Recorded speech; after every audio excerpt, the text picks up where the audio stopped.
Hello and welcome back to Ascension eSports Dragon League Week 4. Here we are heading into Game 3 of the Metamorphic House Rabbits versus the Abusement Park. The Metamorphic House Rabbits? I thought they were Hobbits. Hobbits, Heck, rabbits. man? You know what? Rabbits, They're hobbits, both small, hairy things. But one's cute and one's like a dwarf that got crushed. Like a soda can. I think that's really offensive to Hobbit kind. I apologize to all the Metamorphic House Hobbits that are out there. Yeah, thank you. Come on. We got to be sensitive for our viewers. And we were getting into Champ Select for a moment there. But an instant cancel comes through, and looks like we'll be waiting a bit more. What do you want to see changed from the teams here going into Game 3? A lot more vision control from the Abusement Park. That was a huge thing that they saw that they were not winning lanes and all that, and they just kind of said, well, in my head, it looked like they just kind of said, well, screw it. We're not going to put vision because we're not going to go there. We're stuck in our base. It's like, but you want that vision so you can push out. Yeah, and even though they didn't push that far out of their base, Chino Sensei, with the lack of vision, was able to just set up and land some little hooks in all these nooks and crannies. From all these nooks and crannies to just continuously catch out. Chino was definitely fishing last game and landing a lot of good prizes. Yeah, no, he was coming home with enough to feed his family for weeks. And and yeah, just Abusement Park continually contributing to feeding Chino Sensei and his whole family. It was crazy. I mean, the good news is OGT Catalyst, debatably clutch, Lord Drizzington, and the Unstealthy One. They're not going hungry for a while after a meal like that. Should satisfy their tummies for some time to come. All right, so each team is asking if the other one is ready. We're getting into this. They didn't even bother asking us if we were ready. It's okay. How rude of them. Here we are in the Champ Select coming into Game 3. It's because I said something about Hobbits. I apologize once again, everybody. We do see the Zach ban. You start trash-talking Hobbits and opportunities close all around you. Yep. Aatrox ban comes through, likely just a filler ban, as they've lost 2 of their bans too. They will be banning Aatrox and Urgot this round. Losing 2 bans because of an emergency substitution and a last-minute position swap, costing them 1 ban each. But a quick Zach ban, I think that's fairly well justified after what Lord Drizzington was able to do for them last game. I'm wondering if they're going to ban the entire team comp that they went up against this last game. Yeah, Zaya comes through. It's building up to that. Can we see a Malzahar ban? Show me Malzahar. Okay, my money would be on the Trundle or the Thresh before the Malzahar. No, I don't know. I think they're gonna pick another one of the junglers. They're gonna target the jungler. Oh, there's the Thresh. You were right. Wow. So we are 3 for 5 on banning the last team's comps, and now we actually get to see what Metamorphic House Hobbits actually want to ban against this the Abusement Park here. They're probably waiting to see as much as we are with how that game went last time. Yep. Xin Zhaoban comes through, the Bear Ruler, rocking a 73% win rate with that as his most played champion in solo queue. I'd say that's fairly justified. And a Caitlyn comes through nice and quick for the Phoenix. Ooh, very, very risky doing that first pick because now everyone's like, oh, so they're going to play Caitlyn. Let's get everything that we can get to just mess with a Caitlyn. Yeah, pretty bold showing, but a bit of a confident statement out from the Phoenix. A Jinx comes through to answer it. Stands for Jinx. Yeah, going for that hardcore lore matchup there. They're really committed to their fan fictions. Yeah, we'll go with that. Zyra comes through, picking that away from Swipemore, who's shown a strong preference for the champion thus far, picking it in almost every single one of his games this season. Now we'll see what they're looking to put around the Caitlyn. How are they going to set up with this? Do they want more lane dominance? Are they going to put in the bot lane? going to put a jungler to facilitate it, or are they going to pick a little bit more conservatively and with picks that can substantiate them later on? And the Wukong pick comes out. Oh, interesting choice. Indeed. And as I say that, I realize I haven't said the name Wukong in months. The champion is almost never seen. I'm interested. I think the last time we actually saw him in an Ascension game mode was during our Runes of Runeterra tournament, where Wukong was from Ionia, and the team on Team Ionia actually was picking him for top lane. Oh, so we're really getting into the lore then, huh? Really just going all in on this, baby.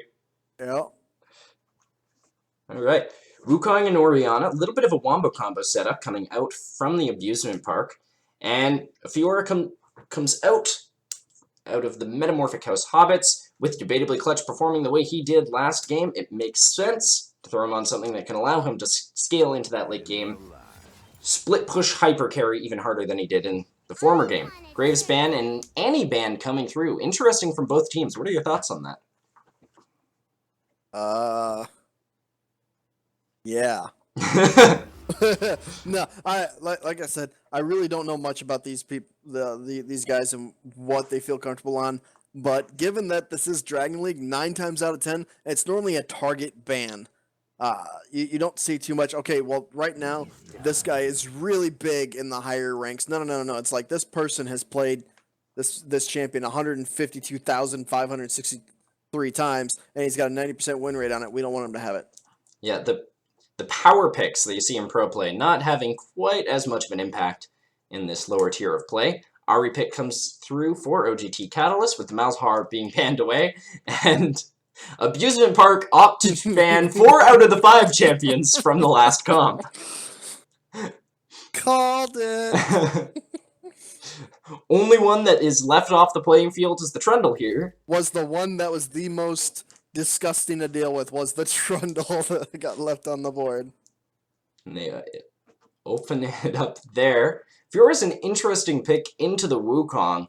I know absolutely nothing about that matchup, but I assume that debatably Clutch is very comfortable into it to take such an early game champion, who's usually only picked to have lane dominance into tanks, if being picked for lane dominance. Interesting to see him opt for it into a bruiser, which is usually the weakness of Fiora. Is that a Maokai support? Did we go from plants to trees? Well, there's going to be a lot of both in the bot lane now. Both supports being plant-based life forms of some kind, and both AD carries being loaded with traps. I don't know. There's some weird jungle jokes in there. They're probably too kinky to say on broadcast. Full team comps coming through from both sides. A little bit of a squishy one being chosen by the Metamorphic House Hobbits.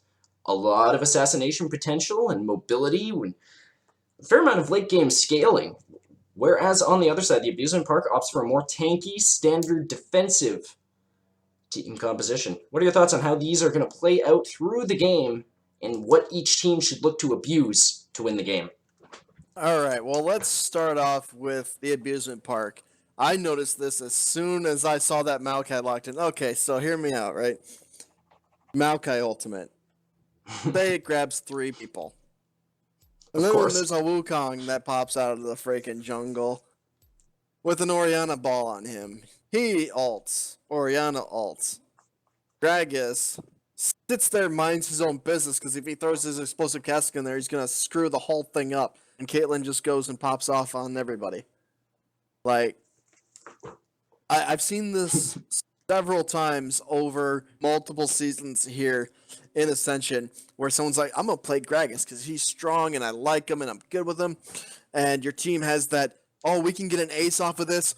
Gragas cast, guess what? I just say your teammate here, your lovely Gragas, just saved three enemy players. Yeah, definitely a bit awkward when that comes through.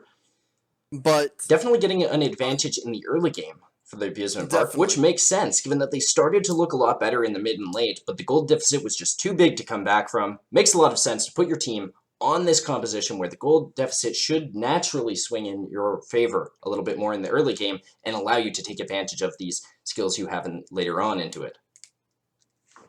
But on the side of Metamorphic House Hobbits, there's a lot of kiting, a good decent bit of CC, and all around damage. There's hardly anything that I would consider tank on their team. Fiora, yeah, maybe a little bit, but you could have gone the Trundle or the Shen, something that's actually can just sit there and get beat on by 5 people and just spam laugh and mastery emotes Yeah, and especially for the into three.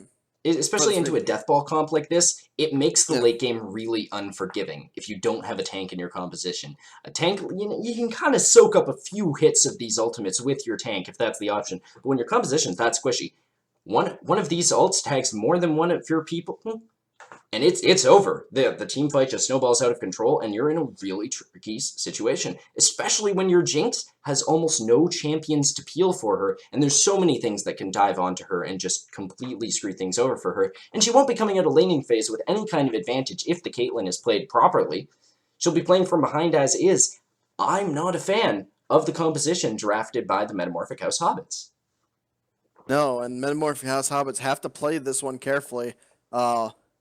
For those of you just tuning in, Metamorphic House Hobbits had to surrender the first game to the Abusement Park due to lack of personnel for their team. They could not find a substitute in time. They had to forfeit one of the games, came back and won the second game. So this is the game that decides who wins this week. And I got to agree with you. I think Metamorphic House Hobbits are going way too squishy with this, opting not to have any tanks, whereas last game they had 3 tanks, the Trundle, the Zac, and the Thresh. But now they're falling back onto more of a poke comp, onto more let's just kite them around and dance around them. But I don't know. I don't know if it's going to work this time or not. Their composition is so different from what they had last game that it's really hard to place faith in them playing it out in the same dominating fashion. Last game, a lot of their mid game was carried by the ability to find picks with the Zac and the Thresh. A lot less pick power in their composition now. They've got the Zyra root, which is something, and they've got the Ari charm. Both of those are fairly difficult to set up for in comparison. And it makes for a bit more of a difficult mid game. You have to play it more strategically, and that's assuming that you can pull out an early lead. Although Fiora with an early lead could be terrifying if that is what we see come through. Oh, but we do see the masteries, and now we know why they picked these champions. Opting for pure comfort. We all know the mystery has been solved. They have a very pink and purple team comp. Yeah, and then the wrong Xayah skin. All these pretty, delightful, or graceful things. And then there's just Haunted Zyra. All these pieces of bodies and nasty stuff going on. Not super pretty to look at. Staring at Ari. As you do. Yep. I drill too. What can I say? I mean... You didn't hear that. Now we're getting into game here after last bit of spectator delay. Comes through there. Should be getting our way into things pretty quick here. Let's take a look at these first item buys, and I despise my computer sometimes. Nothing, absolutely nothing out of the ordinary. We do see Wukong and Fiora both taking the Doran's Blade for their starting item. Other than that, I like everybody. Basically, you do see Maokai going with the relic shield. Really bold move out of the unstealthy one to opt for the Doran's Blade over the shield in a matchup that where you are being aggressed on to that degree, and to an extent, fairly bold out of the Phoenix to opt for it into a Zyra, who is going to be doing a lot of this poke damage to you, where a Doran Shield can help you sustain through that and continue to bully out the Jinx. Indeed, we'll just have to see how that plays out down there. Yeah, it should be neat to see. Barrel Roller takes the refillable pot over the potions. Lord Drizzington, though, he's looking to do something a little interesting with these extra life that he'll have access to in the early game. Possibly just a little less faith in his clear than the Bear Roller has.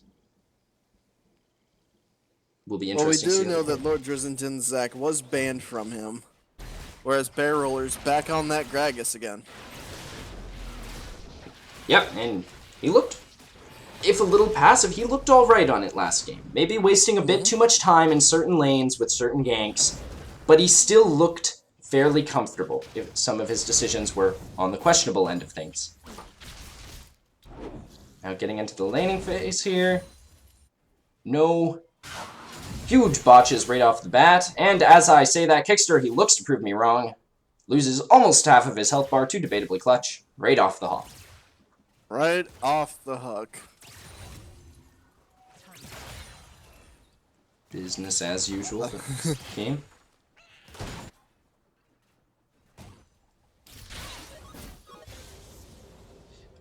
Yeah, and I'm interested.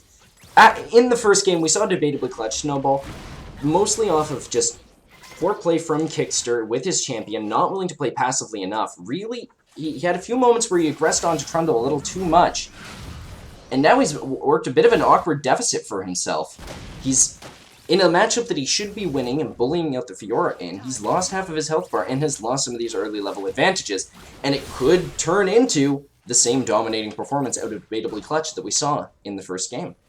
Debatably Clutch definitely good at just harassing his lane opponent and getting away with it. Like we just saw in last game early that all he was doing as Trundle was just chomping Shen. Just anytime it was up, he would just bite Shen. Like, and just walk up and take a bite out of crime. 18 CS to 5 already. There is a way of pushing into Kickster, which will even out things a little bit, provided he properly CS's under turret. But still, a very powerful first few levels from Debatably Clutch.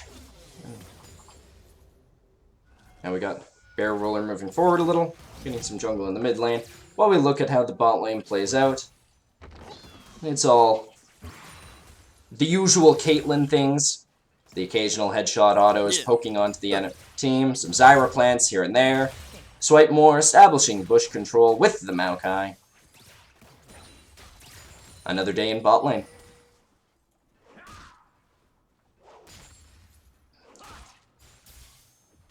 And into the mid lane. I'm curious to see what Aziz does this game. Last game. And now our root's coming through onto Phoenix. A little bit of damage and nothing more comes of that. Going back onto that. Or not! Daz Drizzington comes through onto the top. Onto Kickster. Decoy comes out. Burns the flash. Debatably Clutch flashes in and takes him out with the riposte. First blood. Over to the House Hobbits. First blood is a stab in the butt. Just remember that. I don't have a response to that. That's what it was. Wukong trying to get away. Oh, yeah. Just stabbed him right in the butt. Long range little poke from the rapier. We do see the TP being used by Kickster here. Kind of unfortunate that he did have to use that early.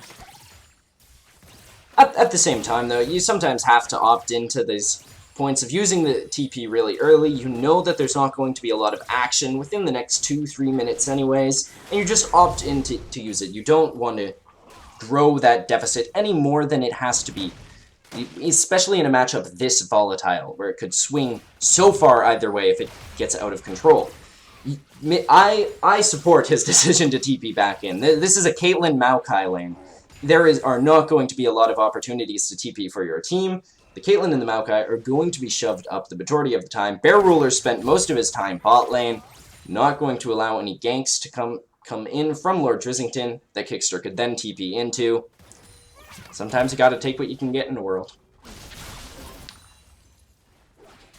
And taking what you can get. This Orianna has been just trying to harass this Ahri out of lane. We've been seeing them. Well, we haven't really actually seen them on the screen, but in the minimap, you will notice that they've just been going back and forth at each other. Yeah, and Aziz, was the only lane that wasn't losing last time. Now there's a gank coming through. Swipemore flashes in. They've got a lot of damage onto Unstealthy One. Can they finish it off? He's going low. Flashes to dodge the Piltover Peacemaker and gets away with barely his life. Only the flash from the Jinx burned in that gank. But does force it back out. The Zyra root and the Jinx little chompy grenades definitely saved Unstealthy One there. Yeah, playing a huge role, and they don't force the back out of that. The flash could be big for setting up another gank. We'll see how they play that out and if they can take advantage of that. But a little disappointing after how fantastic the initial setup from that was. They were able to really... Unstealthy One and Chino able to really grind their heels in and survive that by the skin of their teeth. Using as few resources as possible as well. Interesting, and now able to shove the lane into the Caitlyn Maokai. Bit odd. Oh, the charm comes through. Nothing much looking... Oh, never mind! Disease, looking for some aggression, is able to burn the flash really quickly out of OGT Catalyst. And see, this is what we were talking about earlier with the whole the squishier team being picked as opposed to the tanks that Metamorphic House Hobbits were rolling. They are just getting... You know, they're actually having to fight, whereas they made it look kind of easy last game. Yeah, and even if the Fiora gets large, it's really risky with this kind of engage from the Abusement Park. Split pushing becomes really difficult to pull off. Your team has to be perfectly coordinated in how they stay out of engagement range. But with the engagement range, with a Gragas and a Maokai and a Wukong being so large and so threatening, you won't be able to have any pressure on the rest of the map while your Fiora's down. Even if she can draw in 2 people, a good Oriole could easily win a 4v3 with these kinds of compositions. And now a roam comes out from Kickster, ult goes wide, burns the Spirit Rush out of OGT Catalyst, nothing more to come out of that. That's going to force the Ahri back, which is going to give time for both the Orianna and the Wukong to go reset themselves. Yep. Bear Ruler getting a little bit of damage onto Fatally Flesh. Oh, he wants more. The explosive cast comes out, walks through the parry. Bear Roll comes in. Just a sliver of health remaining, and he takes her out with the body slam. Now Swipemore, bit of aggression onto Lord Drizzington. Nice little play out of Bear Ruler. Very nice play. Able to help keep that Fiora pinned down for as much of the game as possible, while just covering the lane while Kickster was doing a roam. They appear to have switched positions in some ways, and it worked out nicely. And this is interesting how the bot lane pressure has totally shifted. Chino and Unstealthy One are now the ones pushed up more often. Those saplings not doing enough damage to threaten them backwards in the lane.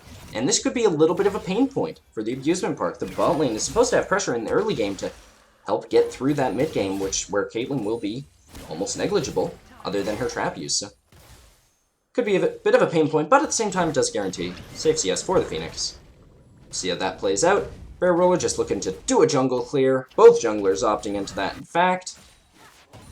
And things calm down a little after a few minutes of fair amount of action. A nice little bit of hype in the early game.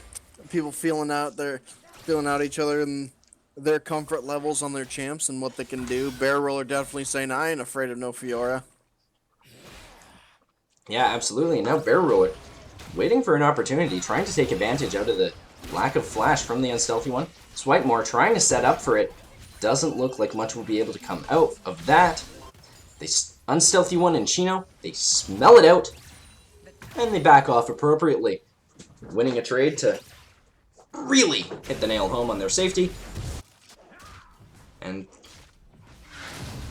I'm getting deja vu. Oh, and Catalyst. Aggressive play onto the Disease. The Disease, he's trying to finish him off. One more auto attack should do the trick. Command Protect comes in. Not enough to save him from Lord Drizzington, who's there for the cleanup.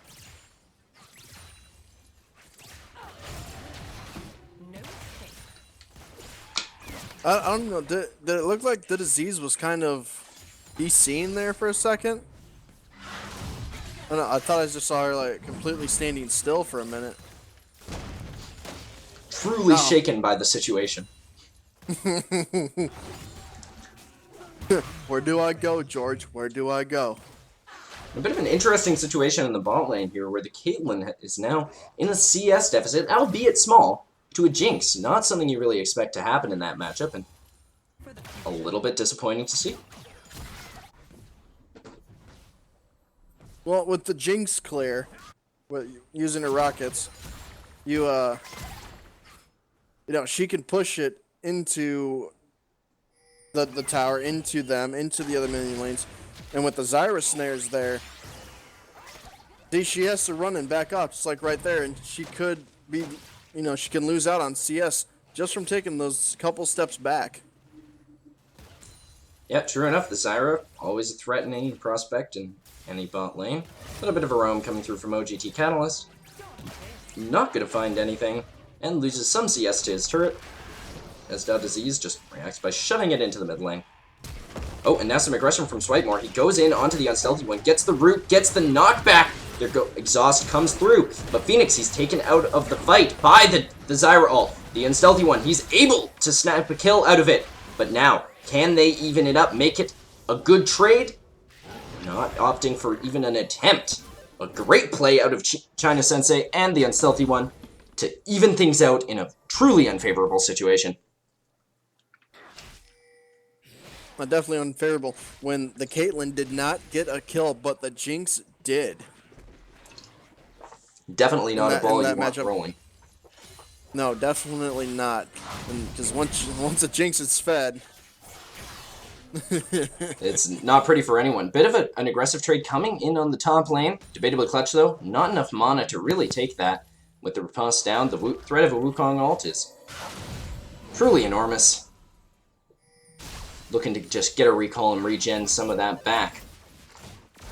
Things fairly even across the board, though, at the 13-minute mark. A 1k gold lead going over to the Metamorphic House Rabbits, but Hobbits, I don't know why I'm so fascinated with rabbits today, but maybe, you know, these days come to you, man, where you can't stop thinking about rodents, you know what I'm saying?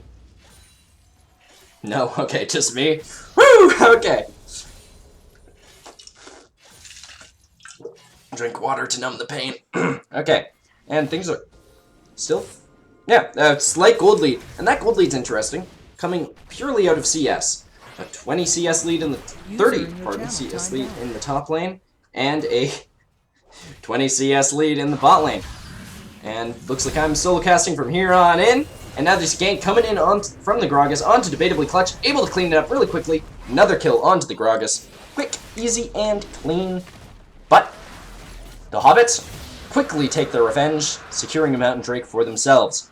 This should be pretty large with their composition.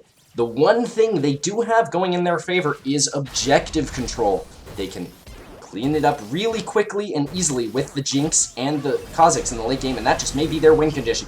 And they're able to get a nice pick onto the Disease, just making that situation better and better for them, trying to get a big enough gold lead into the mid game where their composition won't matter, and they can just continue to brutalize the Abusement Park as they did in the first game, and close out the series on the back foot the entire time due to some unlucky situations. Pretty good to see out of them, and off of that gank in the top lane, Bear Ruler opts to stay and get turret damage, but not enough to truly be significant coming through. I'd like to see him maybe spend some more attention to bot lane. Try and keep that deficit. Try and keep that Jinx pinned down. Try and keep her from snowballing out of control, which is the last place you want any Jinx. Although this one will be a little easier to shut down in the late game due to the lack of peel that there is on the Abusement Park side. Or the lack of peel on the Hobbit side, pardon, and the amount of engage that the Abusement Park has that they can really, hopefully, knock her off the world. Fiora, somewhat shut down, but the first turret gold going over to her, really helping her case. Has died to a few ganks, but has a 30 CS lead despite that.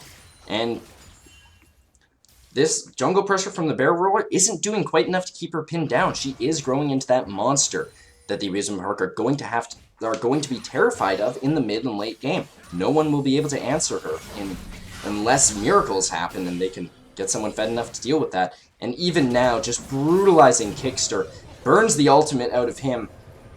Kind of looking a little silly. Goes in for more, but it ends, and debatably Clutch is able to quickly clean him up. An unfortunate situation to be in. Just reacting really slowly to her going into the turret range for a split second, not able to get the knock-up in time, and it costs him his life. And you can't let yourself fall into those situations in these games. You have to be able to react in time and just not have these massive flubs, or it can cost your team huge amounts of pressure and, in many cases, the game.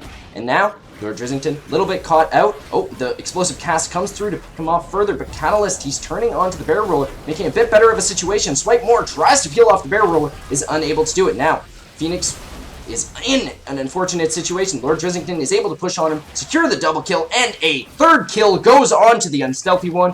A easy 3 for 0 for the Hobbits, and what looked like a really awkward situation. And these plays keep happening for the Hobbits, where they're able to just outplay the Abusement Park at such a deep level. The Abusement Park have not been able to find engages clean enough and follow-up engage to these beginnings to make their fights go well, even off of what is usually good starts. The Bear Roller has had some good initiates thus far. There's not enough follow-up. There's a disjoint between the engage from Swipemore and the engage from Bear Roller. They're not on the same page, and Da Disease is very often nowhere to be seen, while Kickster's dying to the Fiora in the top lane. Not the situation you want to find yourself in when, while there are many flaws and many things to criticize with the Metamorphic House Hobbits comp, one thing that you can't deny is its snowballing power. They've got a Jinx, unstoppable with kills. Kha'Zix, who can become this resetting monster. Fiora, who is one of the most powerful champions in a 1v1 in the game.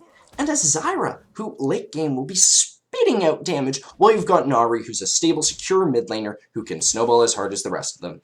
If the Abusement Park cannot stem the bleeding quickly, it will get out of control, and there will be nothing that they can do to contest these champions at any point on the map. They will be forced under their turrets, and will have to rely on incredibly tight engages out of Bear Roller and Swipemore, which haven't come through for them just enough yet for me to have full faith in that.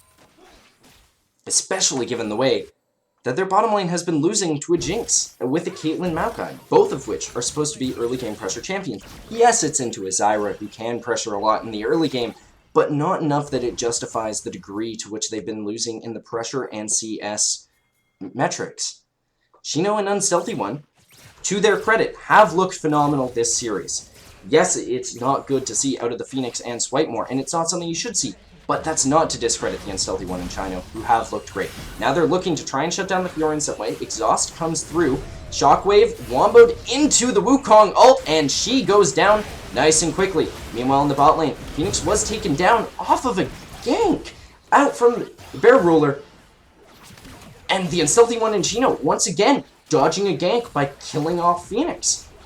Able to burst him down really quickly, follow it up with the Bear Ruler, not quite able to secure Swipemore, but is able to push him off just fine and move on to the turret. It's not what you ever want to see when you're trying to gank for that bot lane. And Drizzington's able to just keep up the pressure, force Swipemore further back. He's going to have to recall. Well, they might even be able to look for this second turret. And the situation just keeps getting worse and worse for the Abusement Park. They keep falling down the rabbit hole. They've passed late for a very important date. They're just... They went comatose and missed their meeting by weeks and weeks at this point.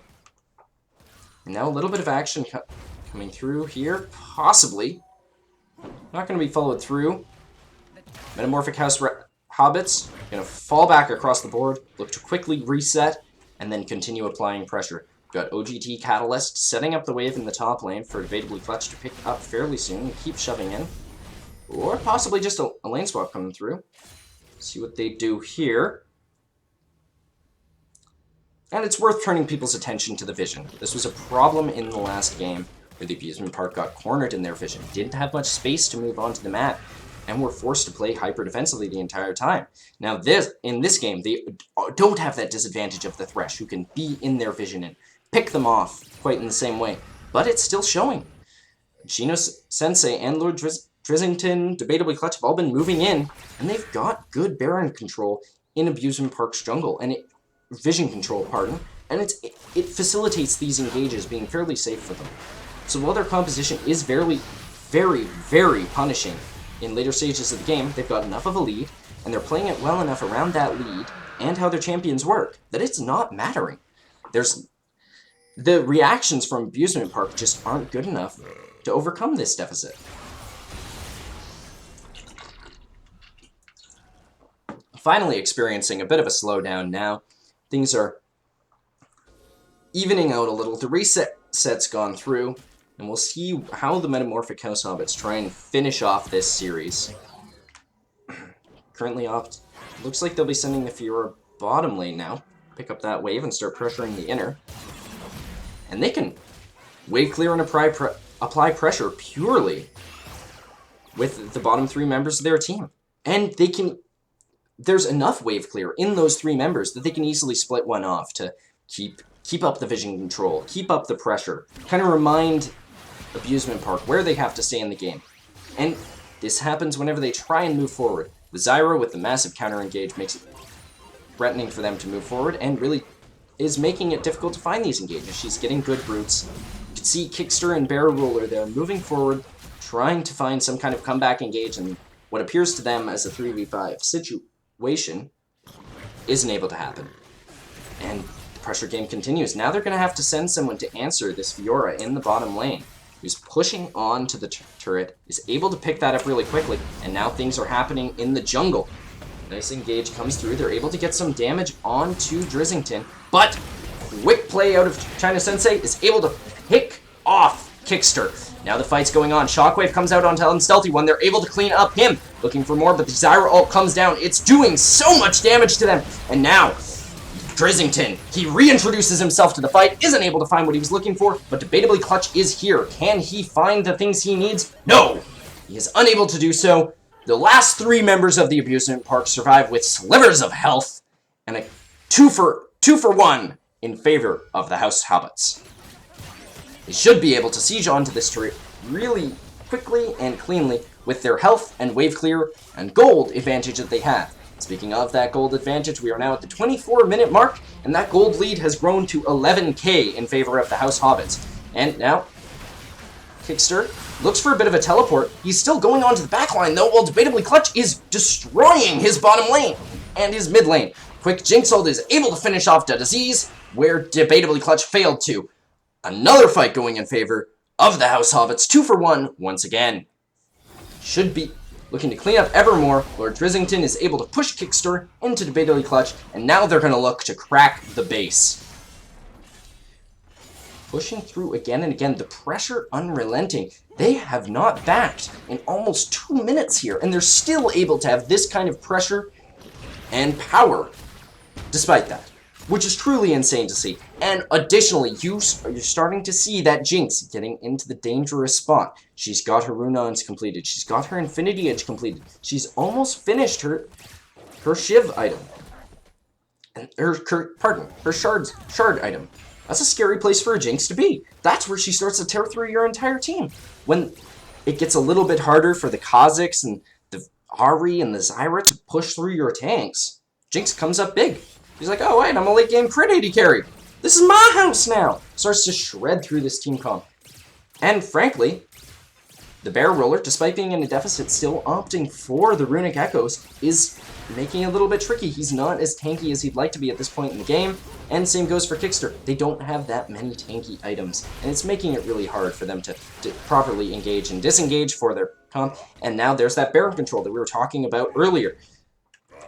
The objective power out of this team comp makes it easy for them to do calls like this. They're only 25 minutes into the game, and they did this off of low healths and lots and lots and lots of gold. If you look at the amount of gold that they're sitting on, the Unstealthy One has 2,000 gold in his bank. He is sitting on so much gold, and they've still been going. OGT Catalyst, he has 1,000 gold in his bank. There are huge buys just waiting to happen across the board, but they still opt to push to pressure Because they can! There's nothing stopping them. They're so far ahead that they can just keep making these, frankly, overly bold plays. Although they're not. But ostensibly, very, very bold plays. But they rely on themselves to just outplay and just have their champions do what they need to. And it's, despite the composition looking drastically different, this is playing out remarkably similar to the first game. Slow push on the 3 lanes, they're invading, getting division control established, and picking off pieces of the jungle while they whittle away at turrets. Once enough of them are gone, they turn on to the Baron buff. And this is a great game plan and fairly clean play out of a Dragon League team. These are silver and gold players.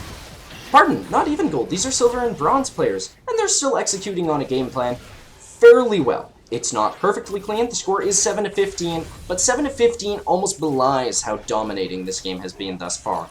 The gold lead now growing to 15k almost in favor of the House Hobbits, and they're knocking on the base. They've almost got their turrets down. Looking on the bot lane, debatably Clutchy should be able to pick this up really quick, has 4 levels onto Phoenix. Too threatening for Phoenix to approach. Goes down in the top lane due to Unstealthy One, who still hasn't backed. Unstealthy One has 3,000 gold on this Jinx. If a favor goes unfavorably for the House Hobbits, it won't matter. They just back and spend what is a total of almost 10,000 gold? About 9,000 gold. Across, no, pardon, just over 10,000 gold. Just over 10,000 gold is in favor of the House Hobbits. If they lose a fight, all they do is spend their money, come back even stronger. But they don't need to. They've got the pressure now. They want to make as much use out of this Baron buff as possible. Unstealthy One getting a bit caught out. Fast feet saving him from the Grog Assault. And the Caitlyn ult isn't able to pick him up. Burns the heal, burns the flash, still able to get up alive.